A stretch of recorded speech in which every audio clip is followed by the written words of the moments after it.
So previously we have discussed about the process. So now we will be discussing about the threads. Okay. So almost process is similar to the thread. There is slight variation. Okay. So process is execution of the main program and all those things. But threads are somewhat uh, minimal in operation. Okay, the input variables will be very minimal. Okay, that is what in simple words I can discuss about thread. So a thread is a primitive that can execute code. A thread is a single sequential flow of control within a process. Thread is also known as a lightweight process. A process can have multiple thread. Okay, a process can have a multiple thread of execution. So thread is inherent within the process itself. So process will be having n number of variables and n number of operations to be performed to execute the main output. Output you will be getting. But these threads are very minimal number of operations with minimal number of input variables, and it is also contributing to the output. Right? That is what we can tell. Okay. So different threads which are part of a process share the same address space, meaning they share the data memory, code memory, and heap memory area. So in the thread, we are not going to have multiple memories for accessing the information. See, it is very limited. Why we use this thread? Because the execution will be fast. That is a motive of this introduction of this thread. Okay. Every time we cannot follow the process. Process, if you are following, it will take huge amount of time and it is very difficult. Okay. And that is why they will make into a smaller groups called as thread. And these threads will contribute to the output. That is as simple as that how we can understand what is the meaning of a thread. So this thread, how it will execute or how it will process, how it is going to share the memory. So these are the things which you have to discuss now. Okay. So threads maintain their own thread status like a CPU register value, program counter, and a stack. So when we assign a work, we will leave and we will expect that output should be within the limited period of time, right? So we cannot tell that thread you use this memory, you use this program counter, or you use this stack memory. So like that we cannot tell them, okay? The memory model for a process and its associates threads are given in the figure below. So you can see there is a code memory, there is a data memory for the process, and within the stack memory of the process, your threads will be generated like thread 1, thread 2, thread 3, and so on, thread n. Right? So threads are going to use stack memory. Right. So one question will be there, sir, why threads are using stack memory? Why it can't use this data memory or code memory to process? Okay. So one usually question will be that when we are using a stack memory, the operations or the processing it will be very fast. Okay. And as we have observed that these threads are not working with any data or not working with the code. So they are having their own memory for execution and building and generating the output. So that is why to all these things, to do all these things, it requires stack memory to perform. And why stack memory? Because it will process at a faster rate. That is what we can tell. This is what memory organization of a process and its associated set, sorry, threads. The concepts of multi-threading, thread. So one thread I will attach to the multi-thread so that the efficiency or the working nature it will be very fast. Thread. But the only problem with this thread is that if there are multiple thread, we will be not aware of which thread is having any error or any problem or any issues. To resolve that one, it will be very difficult to identify which thread is not working. So that is a problem which we will be facing, right? So that is we have this concept of a multi-threading. A process task in embedded application may be complex or lengthy one, and it may contain various sub operations like getting the input from the IO device and all those things. One best example which I can share is that in the laptop we have an application called as calculator. Right. So calculator, when I open that one, you'll be having a normal calculator with numerical addition, subtraction, multiplication, and these things. Right. Now I want to have a complex calculator, like I want to generate the hexadecimal value, binary value, those things. So generally we call, sir, it is, we will get that one if I open the scientific calculator. So we have n number of operations. So these are the different threads which will be activated when we switch on those particular command or give a key we will be getting. So in one application you have this more number of a thing. Right. And as you have more number of thread, it is very easy to identify. But the identify means working will be fast, but identification of the error will be very difficult. That is the thing which we can have. So a process, a task application may be complex or lengthy one, and it may contain various sub operation like getting input from IO devices connected to the processor. Performing some internal calculation operation, updating some IO devices, etc. are example of this multi-threading. If all the subfunction of a task are executed in sequence, the CPU utilization may not be efficient. Okay, so we give a process. So process is executing line by line, line by line. One best example I can give is that during examination hall, when you go to your respective rooms, so examiner, the room supervisor will give booklet, right? Now you observe that carefully. You observe that how he is distributing the booklets. So how he is distributing? So whoever has sit into the respective place, he will give to those person. Whoever are not present, he will not provide. So if the room examiner thinks that let everyone sit and accordingly I will give those booklet in accordance in serial order. So for writing in the B form, it will be very easy. Right. So this is a example which I can share for this multi-threading where we can utilize like this. Okay. But usually what they suggest is that whoever is available, you give a booklet to them. Don't bother about those serial number and all those things. Because who is present, we should give. Who is not present, we have to put it as absent. Right, not serially. We cannot wait. Okay. So here the process also, it will wait because it wants to execute the program which is in pipeline first. Then it will be executed next. So whoever is having a data should be given service. Whoever is not given it, because now everyone will come for the hall ticket. So USN 1 has not taken hall ticket. So USN 2 I will not provide you because first I will give to USN 1, then I will give to USN 2. Right. So we cannot tell that one. Right. So these are some things which are present here. If all the subfunction of the task are executed in sequence, the CPU utilization may not be efficient.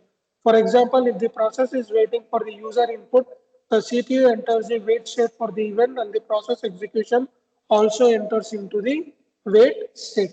Instead of this single sequential execution of the whole process, if the task process is split into different threads carrying out different sub-functionality of the process, the CPU can be effectively utilized. And when the thread corresponding to the IO operation enters the wait state, another threads which do not require the IO operation can be switched into the execution. So that is what we are trying to tell you. So whoever has present, we will give the booklets, and who is absent, if he comes later, then we will provide that one. So that is how you have to efficiently use. Otherwise, everything it will be in the delay state or a wait state, which cannot be acceptable. Because embedded system we are making, because we have some goals. Our goal is that we want to make the system fast. If the system is slow, you will throw the device. That is the thing which you will do. Right? That is mandatory. It is with respect to everyone. I will be waiting. If you don't reply to me, then definitely I will be removing you from the teams. Again, for you need to join. So again, that is a different process which is going to take place. I cannot wait for longer duration of time also because my time will be also wasted. Right? So this leads to more speedy execution of the process and the efficient utilization of the processor time and resources. If the processors is split into multiple threads which executes a portion of the process, there will be a main thread and rest of the threads will be created within the main thread. Means how you are going to create this thread, what is the availability of that thread, right? How it will perform, how you assign this stack memory. So these are all things we should be knowing, right? So the multi-threaded architecture of a process can be better visualized in this thread process diagram shown in figure below. Right. So you can observe here, I am having these different threads. So you can see that code memory, data memory, I am not disturbing. I am only utilizing the stack memory. So in this stack again we have this stack is memory. Memory is nothing but a registers. And these register I will be segregating into different things. Like you observe, this is thread 1, this is thread 2, this is thread 3. So thread 1 is having some information, he is performing some task. Thread 2 is nothing, he is not having at the moment any information, so he is not doing. Right? It is same like we do when we finish our IA, we need to submit, we are need to hand in or turn in the device. Who is submitted? We will be logging. So there is a separate the portal or the space provided to submit your data. Okay, so that is how you are submitting, right? For your, because we all add your name into the teams, so there is a separate folder created for you people, and everything will be created. So uploading your data into that particular thing. See your IA also it is like that. So one will be room number one, room number two, room number three. For everyone, I am getting distributing the question paper using this assignment. So it is very easy. Earlier, what I was to do is that I have to share the screen, and that also I need to scroll down, scroll up, so that everyone it will be utilized. Now, what happens? I have displayed it.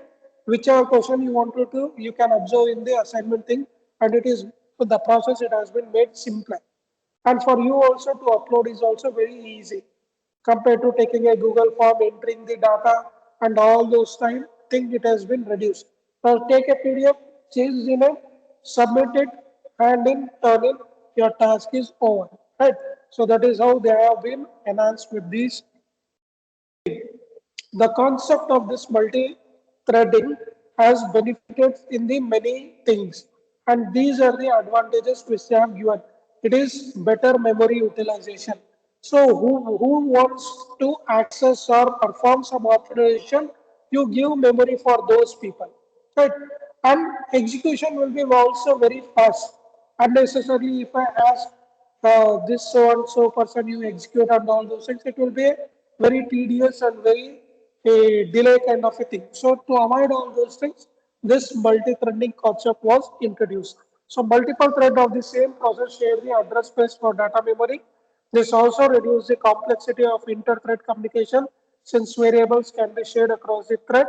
Speedy execution of the process since the process is split into different threads when through one thread is intercept, wait state, the CPU can be utilized by other thread of the process that do not require the event which the other thread is waiting for processing. Right?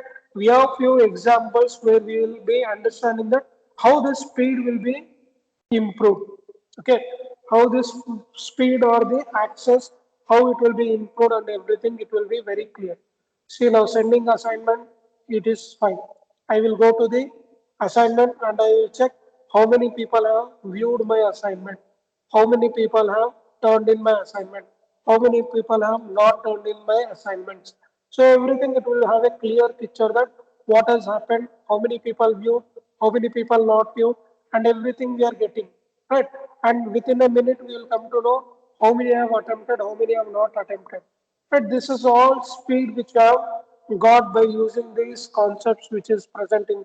Now I'm not telling using threading concept, this MSC was built. That is one example or application of that one. Right? I'm telling generally that if I divide like this, what are the beneficials you will get? And these things will be following in the uh, what n number of embedded system. I take example of a washing machine, right? So water inlet is there, power supply is there, right? It is rotating, it is going to change its state. See, if water is required only during initial stage, for the complete process, it is not required. So what happens? One, it is having that sufficient, one task is completed. If you put water also, it will be not utilizing it, right? It will be stored in one particular location. So those are the things which you should take care. Otherwise, what happens? 24 when it is powered on, your water will be inlet will be continuously on. Then so much wastage of water will be happening. So we have to analyze these things and we have to come out what we can do better with the existing if there is any problem that we need to understand. Okay, efficient CPU utilization, so that we need to do right as I do. So one we are opening here Teams. Sometimes I will open PDF where I will be writing and I will be explaining to you.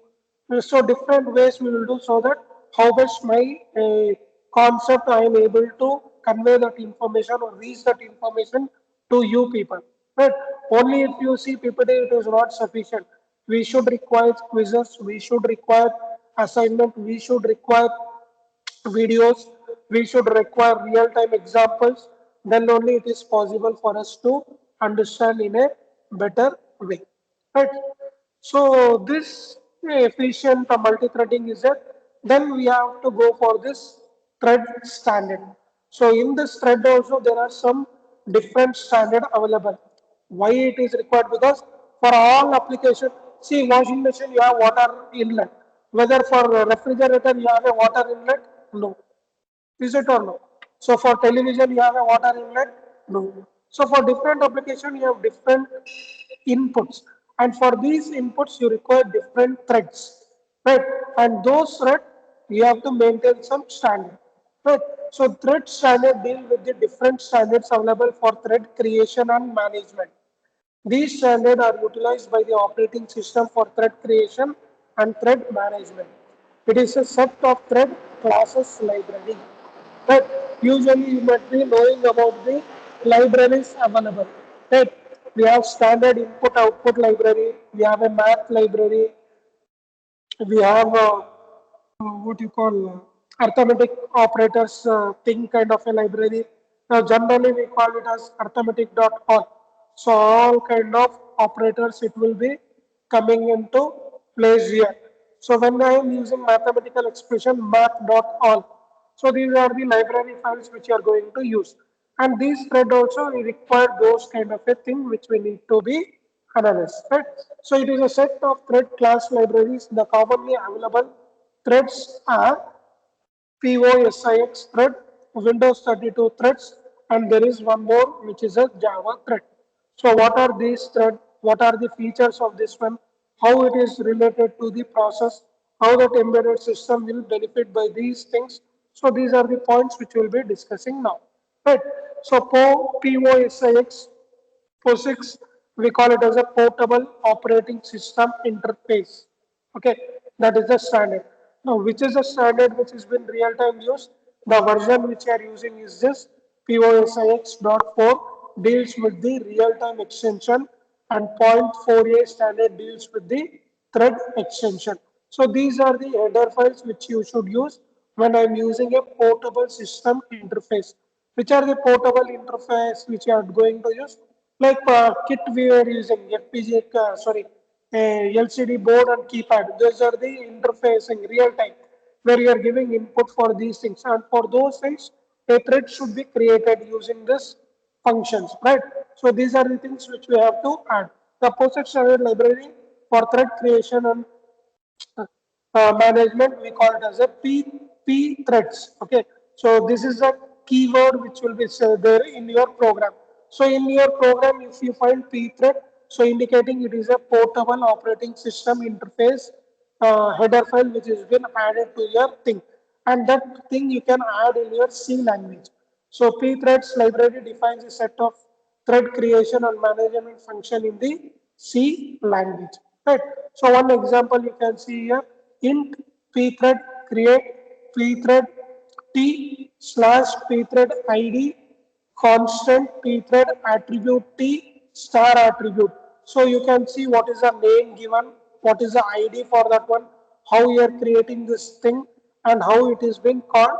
So how you are going to call it as a function and that giving with a argument, right? So this is how it is going to create this thread in this C language. So in detail we don't require that one.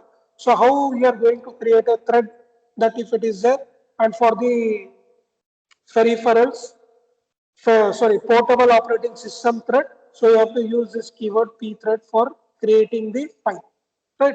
So yesterday also we were creating for this GPIO. So GPIO initialization we have done, LCD initialization we have done, then we have written for the scanning purpose. So same procedure we are going to follow for this also.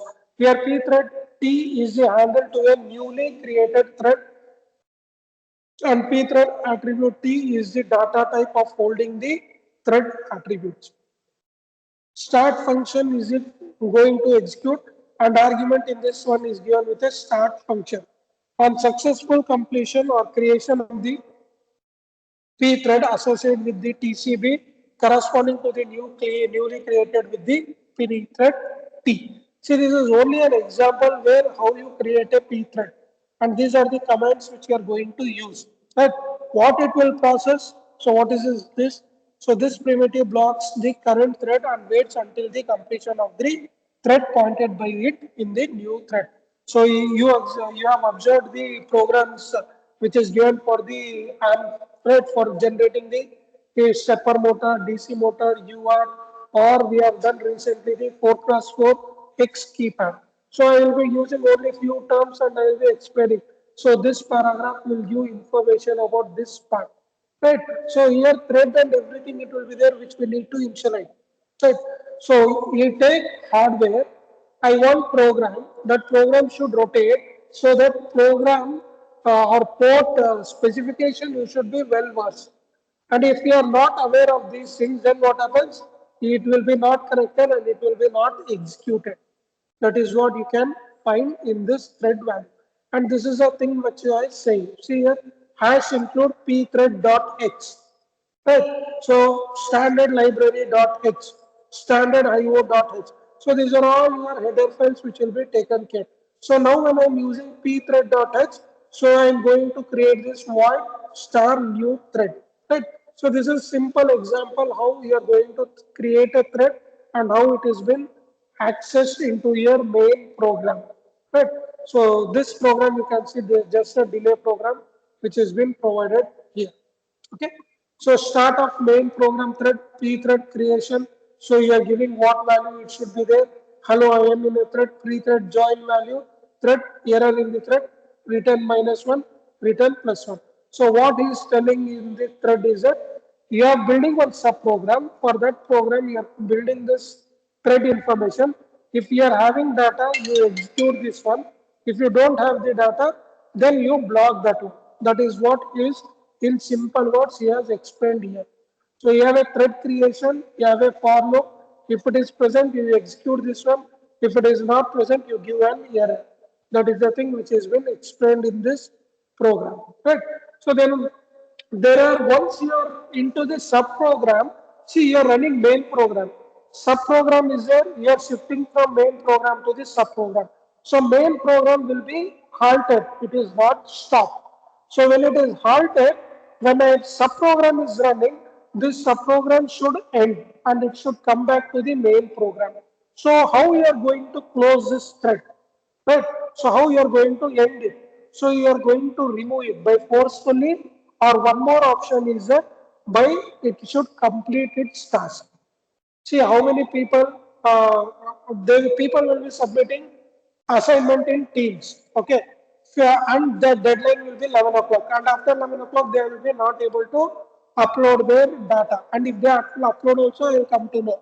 Right. So I need to give marks to everyone. So those who have written, I am giving full marks. Those who have not written or not submitted, I have to put 0 and I have to submit it. Then everything it will be returned back. So this is what I am going to do to submit your marks. Otherwise, what happens if I take a quiz? When you will submit your marks, you will only come to know that how many were correct, how many were wrong. I just posted it. So here also, when a thread has been created and it has been processed and it should be terminated. And to terminate these things, there are two processes. One is natural termination, one is forced termination. One is natural termination is you are going to have this exit command. When you are forcing this one, you are going to see if you are stuck, if your main program it is stuck in the DOS thing.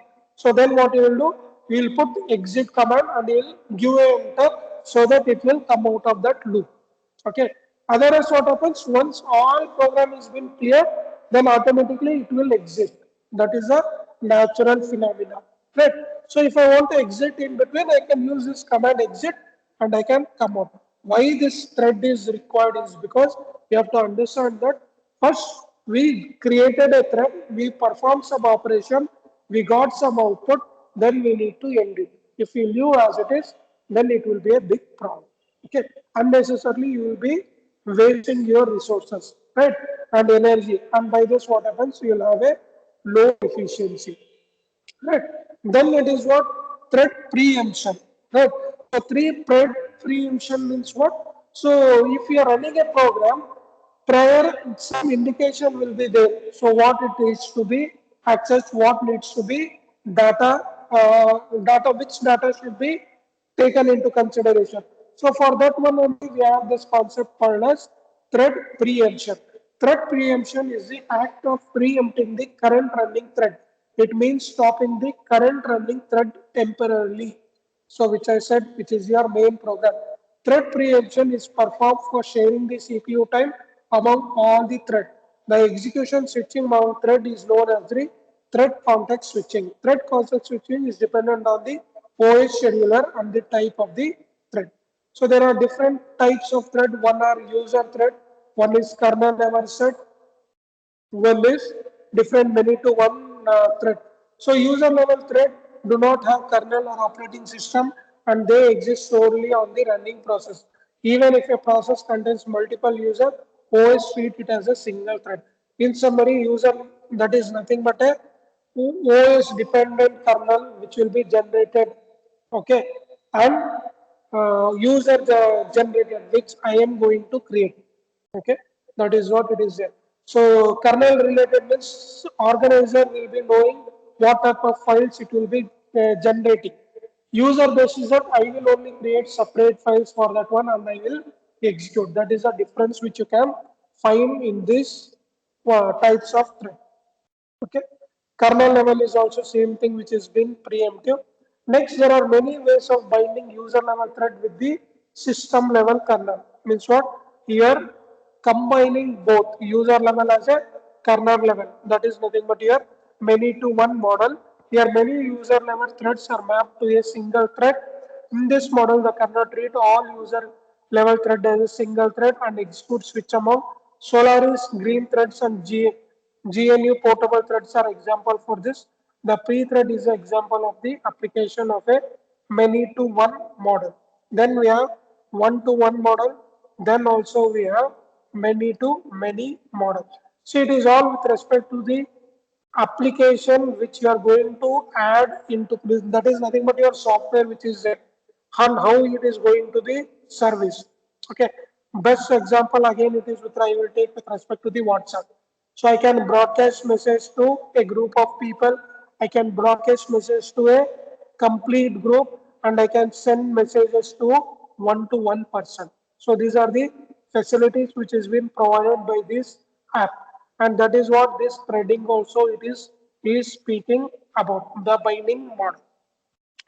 He's given few example as Windows NT, XP 2000 and Linux threads are example for a one-to-one. Windows NT 2000 and fiber package is an example of these things. To take example of the, if you go to cyber cafe, right, where you are all internet, if I want a for 1 hour, they will be charging around 10 rupees or 20 rupees internet. So internet for individual system it is not provided. Internet it is given to the main server. From that server you are going to add the IP address and it is linked to the multiple system and that is how you are going to utilize. And how many which are the systems it will provide? Only the Windows XP and Windows 20 or Windows 10 it will be supporting, not all the values. Those are the things. So now there is a comparison between a thread and a process, right? So within a process only you will have a thread. Thread we will not have any process to be run. Why? Because minimal number of variables which you can find. See here thread is a single unit of execution and is a part of a process. Process is a program in execution and contains one or more thread. A thread does not have its own data memory and heap memory. It shares the data memory and heap memory with other threads of the same process. Process has its own core memory, data memory, and stack memory. A thread cannot have a live independently, it lives within the process. A process contains at least one thread. There can be multiple threads within a process share the same code. Threads are very inexpensive to create. Processes are very expensive to create, involves many OS overhead. Context switching is inexpensive and fast. Switching is complex and involves lot of OS overhead. If a thread expires, it stacks, it is reclaimed by the process. If the process dies, the resource allocated and everything it will be removed. See, I have created teams. You people all have joined, and there is only option for you to download and view. There is no delete or there is no remove kind of a operation. But as an organization, I am having all those operations.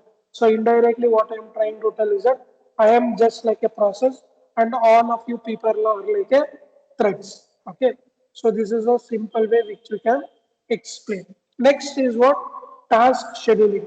For the OS, this is a very important and vital parameter, task scheduling, and how we are going to uh, efficiently use all the resources by using this task scheduling. See, example I can give is that if I ask a question and multiple people want to answer, so everyone will raise their hand. If they don't raise their hand, if they just answer it, then what happens? I will not be able to hear what people are saying, what students are saying. Then what they will do? If they know the answer, they will raise their hand. So how many people are raising hand? Around 5 to 10 people. So for all these things, if I ask them to whoever have raised your hand, you can answer it. That also I can do. Then what I have to do? So overall, I have the raised hand. I will take who is having the highest USN number. Okay, USN number one.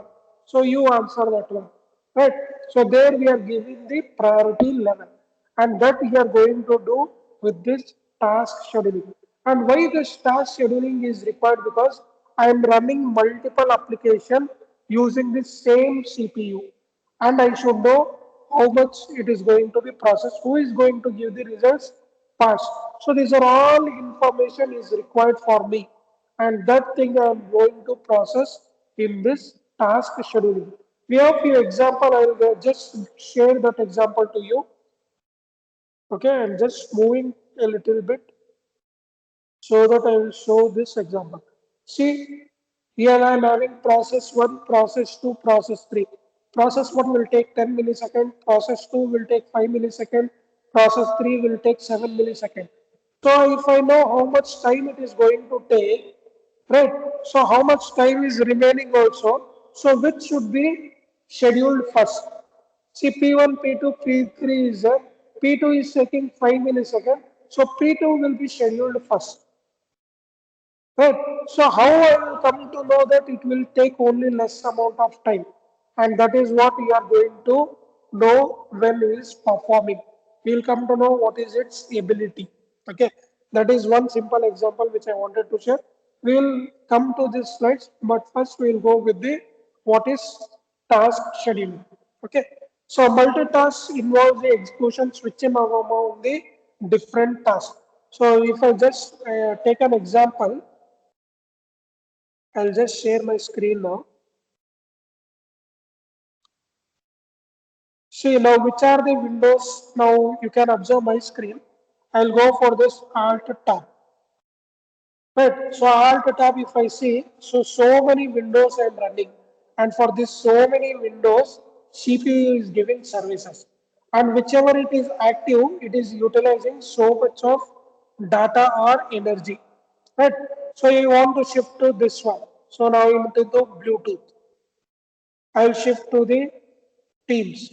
I'll shift to the MS browser. I can shift to the Teams part. Now I can shift to the PPT part which is present. See now I am into this part. See now this is a this is a meaning what I am trying to highlight. So how you have to assign this task scheduling for these things that we should be very clear. There should be some mechanism in place to share the CPU among the different tasks and to decide which process task is to be executed at a given amount of time. Determining which task process is to be executed at a given point of time, it is known as the task proceeding and scheduling. Scheduling process policies forms the guidelines for determining which task is to be executed when. The scheduling policies are implemented in an algorithm and it is run by the kernel. The kernel service application which implements the scheduler algorithm is known as a scheduler. So there are two types. One is preemptive scheduling, one is non-preemptive. Preemptive means every time I will put a Teams I am scheduled and everything. Non-preemptive means I will just open you this window part. I'll go to this Teams. Okay. So this is a thing here. I'm going to my thing only. I'm having here meet. So this is instant meeting. Okay. So you can see this is an instant meeting which I'm building. Right. And if I go to this one and if I go for a schedule a meeting. So this is what we are talking about. There are two types of scheduling. One is non-preemptive and one is preemptive scheduling. Okay, so again we are having different tasks here. One is ready state, one is block state, one ready state with a block state, and one is a completed state. A process switches to ready state from the running state. So we have discussed this one in the pipelining, right? So scheduling scenario 2 can be preemptive and all those things which can be done. The selection of a scheduling criteria algorithm should consider the following utilization. So what following utilization it needs to select is this value, right? So CPU utilization, throughput value, and one is your turnaround time. We call it as a TAT, right? So these are the three factors when you are scheduling anything which you should be worried about. See, when I'm going to this Teams part also, when I go to this assignment, right. So these are the assignment which have been created. When I want to go for this create type and when I go for this assignment. So here I have to give title, here I have to give instruction, here I have to add these things, and here I have to give points, and here you have to observe that assign to. So now I am normally assigning to the 6A student. And if I go for this time, and if I go for this edit part, and I can set it, schedule the time also. So those are the things which we can do, and this is what it has been given here, right? So this is a one best example in a real time I can show to you. Okay. So turnaround time is what? My data reaching to the destination and coming back, and how much time it will take. So that should be known. Right. Waiting time you will be knowing, response time will be knowing, and throughput time. These why we have to calculate because we will come to know what is the throughput. So I want to know what is the throughput, whether it is working efficiently or not. So I will check what is the delay time it will take, which is the waiting time, which is the response time, which is the turnaround time. Turnaround time is from here, from transmitter to the destination and to get the response.